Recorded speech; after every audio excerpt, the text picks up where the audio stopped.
गरीब की बारिश। शहर की कच्ची बस्ती में एक गरीब मजदूर कालू रहा करता था। कालू के घर में उसकी पत्नी जानकी थी। जानकी लोगों के घरों में झाड़ू पोछा करके कुछ पैसे कमा लेती थी और वहीं कालू किसी तरह मेहनत मजदूरी करके 2 वक्त की रोटी का जुगाड़ कर लेता था।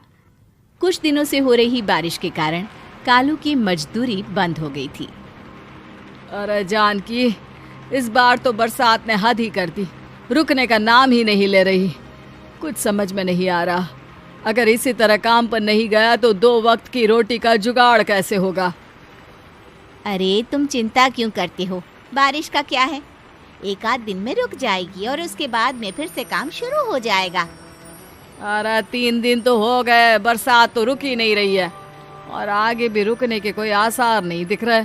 तो क्या हुआ, तुम्हारा काम बंद हुआ है ना? मैं तो अभी भी लोगों के घर झाड़ू पोछा करने जाती ही हूँ। मेरे पगार से कुछ दिन तो निकल ही जाएंगे। अरे घर का खर्चा तो हम किसी तरह चला लेंगे जानकी, लेकिन ये जो छत टपक रही है इसका क्या करेंगे? ये बात तो आपकी सही है।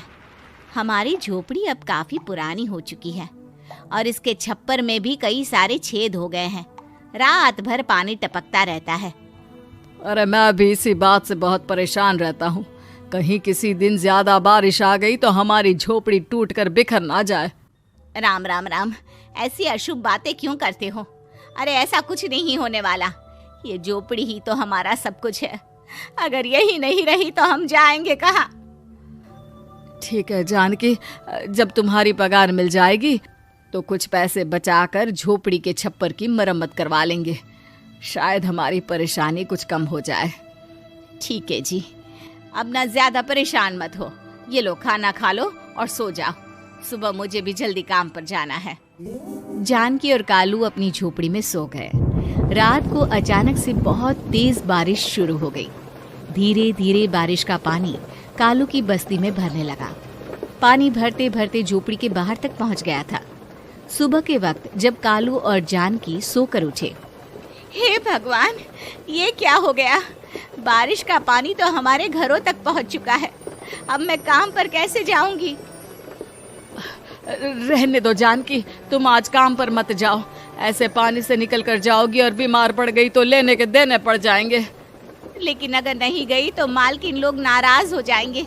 आप जानते हैं ना, बड़ी मुश्किल से 1 दिन की छुट्टी भी नहीं देती है। अरे लेकिन जानकी, झोपड़ी के बाहर तो पूरी बस्ती में पानी भरा है, तुम जाओगी कैसे? जानकी जैसे तैसे करके काम पर चली जाती है, लेकिन अगले दिन फिर से बहुत ज्यादा बारिश होती है और बस्ती में ज्यादा पानी भर जाता है। आज तो मैं तुम्हें किसी भी तरह काम पर नहीं जाने दूंगा। अरे अगर तुम्हें कुछ हो गया तो क्या होगा? ठीक है, तुम ठीक ही कहते हो। आज नहीं जाती। अगर मालकिन नाराज हो गई तो मना लूंगी किसी तरह। अरे मनाने वाली क्या बात है? जब तुम बताओगी कि हमारी झोपड़ी में पानी भर गया है तो वो खुद ही समझ जाएंगे ना। अगले 2 दिन तक तेज बारिश होने की वजह से जानकी, कालू और आसपास की बस्ती में रहने वाले सभी लोगों के घरों में पानी भर जाता है, जिसकी वजह से जानकी काम पर नहीं जा पाती। और 3 दिन के बाद जैसे ही जानकी काम पर पहुंचती है, कहाँ थी तुम? पिछले 3 दिनों से काम पर क्यों नहीं आई? मेम साहब, क्या बताऊं, इतनी ज्यादा बारिश हो रही थी, हमारी पूरी बस्ती में पानी भर गया है और उससे भी ज्यादा तो मेरी झोपड़ी के अंदर पानी भर गया।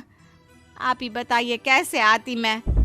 इसका मतलब ये हुआ कि बारिश होगी तो तुम काम पर नहीं आओगी? ना ना, मेरे कहने का ये मतलब नहीं था मेम साहब। तुम जानती भी हो 3 दिन से कितनी परेशानी हो रही है मुझे। सारा काम मुझे खुद करना पड़ा। माफ कर दीजिए मालकिन जी, पर मैं क्या करती, आने के लिए रास्ता ही नहीं था। सब जगह पानी भरा हुआ था। बहाने तो तुझे बहुत बनाने आते हैं। जानकी देख, अगर अगली बार ऐसा किया ना तो फिर काम से हमेशा के लिए छुट्टी।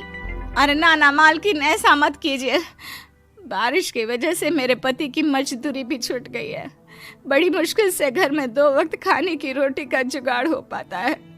आप मुझे काम से निकाल देंगे तो हम क्या खाएंगे? अगर इतनी ही चिंता है तो फिर रोजाना काम पर आया करो। चलो अब जल्दी से जाकर घर का सारा काम करो। बारिश रुकने का नाम ही नहीं ले रही थी। पूरे शहर में बाढ़ जैसे हालात बन गए थे। लेकिन नौकरी जाने के डर से जानकी किसी तरह रोज काम पर जाती थी। एक दिन जब जानकी काम करके अपने घर लौट आई तो अचानक उसकी बस्ती में कुछ लोगों का शोर सुनाई दिया। अरे लगता है बाहर कुछ हुआ है, मैं जाकर देखता हूँ। हाँ हाँ, पता तो कीजिए, ये बस्ती में लोग इतना शोर क्यों कर रहे हैं? बाहर जाकर कालू ने एक आदमी से पूछा। अरे क्या हुआ भाई, इतना शोर क्यों मचा रहा है? अरे क्या बताए भैया, अपनी बस्ती के बाहर एक पुल टूट गया है और वहाँ पर एक कार फंसी है।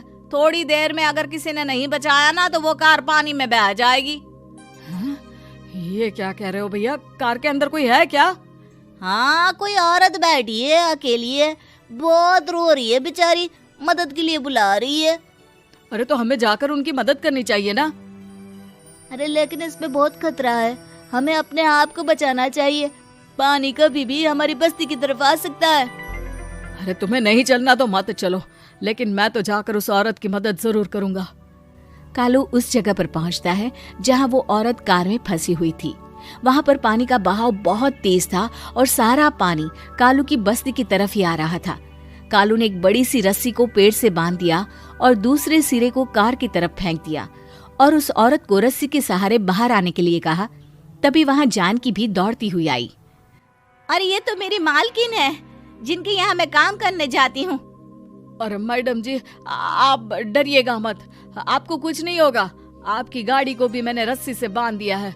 थोड़ी देर में पानी का बहाव कम हो जाएगा, फिर हम आपकी कार को भी बाहर निकाल लेंगे। क्या तुम जानकी के पति हो? हाँ हाँ, जानकी मेरी ही पत्नी है, आपके यहाँ काम करती है ना। लेकिन मेम साहब, आप यहाँ पानी में कैसे फंस गई? अब क्या बताऊं, मैं अपनी सहेलियों के साथ पिकनिक पर गई थी, वहीं से लौट रही थी। अचानक पानी का बहाव तेज हो गया और मेरी गाड़ी फंस गई। अरे कोई बात नहीं मालकिन, अब ना आप बिल्कुल सुरक्षित हैं। मैं तो बहुत बुरी तरह डर गई थी, कब से मदद के लिए चिल्ला रही थी, लेकिन कोई मेरी मदद के लिए नहीं आया। भला हो तुम्हारा पति का जिसने मेरी जान बचा ली। लेकिन जानकी, मैंने तुम्हारे साथ बहुत गलत व्यवहार किया। इतने खराब मौसम और बाढ़ में भी तुम्हें काम पर आने के लिए कहा, नौकरी से निकालने की धमकी भी दी, और तुमने मेरी जान बचाई। मुझे माफ कर दो। अरे कोई बात नहीं मालकिन, आपकी जान बचाना तो हमारा धर्म था। देखो जानकी, तुम्हारी झोपड़ी में जो भी नुकसान हुआ है उसके लिए मैं तुम्हें पैसे दूंगी। आज तुम्हारे पति ने मेरी जान बचाई है और आज के बाद मैं तुम्हें कभी भी नौकरी से निकालने की धमकी नहीं दूंगी। आज मैं तुम्हारी परेशानी को अच्छी तरह समझ चुकी हूँ। हम जैसे पैसे वाले लोगों के लिए अपने घर में बैठकर बारिश का मजा लेना बहुत आसान है, लेकिन तुम गरीब लोगों के लिए बाढ़ और बारिश काफी परेशानी खड़ी कर देते हैं। ये बात मुझे आज अच्छी तरह समझ आ गई है। आपका बहुत बहुत धन्यवाद।